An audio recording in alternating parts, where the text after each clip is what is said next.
प्रधानमंत्री पोषण शक्ती निर्माण योजनेत मानक कार्यपद्धतीची अंमलबजावणी अनिवार्य.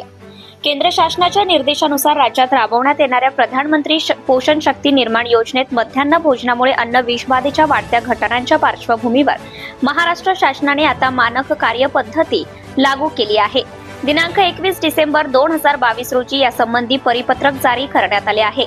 राज्यातील सर्व स्थानिक स्वराज्य संस्था, खासगी अनुदानित व अंशतः अनुदानित शाळांमधील इयत्ता 1ली ते 8वी पर्यंतच्या विद्यार्थ्यांना मध्यान्ह भोजनाचा लाभ मिळतो.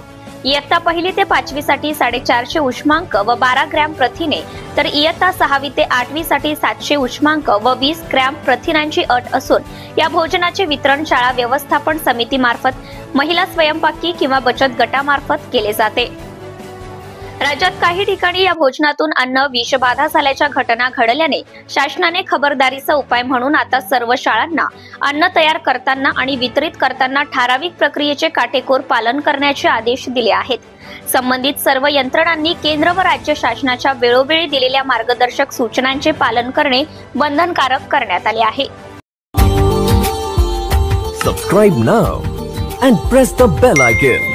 Never miss an update.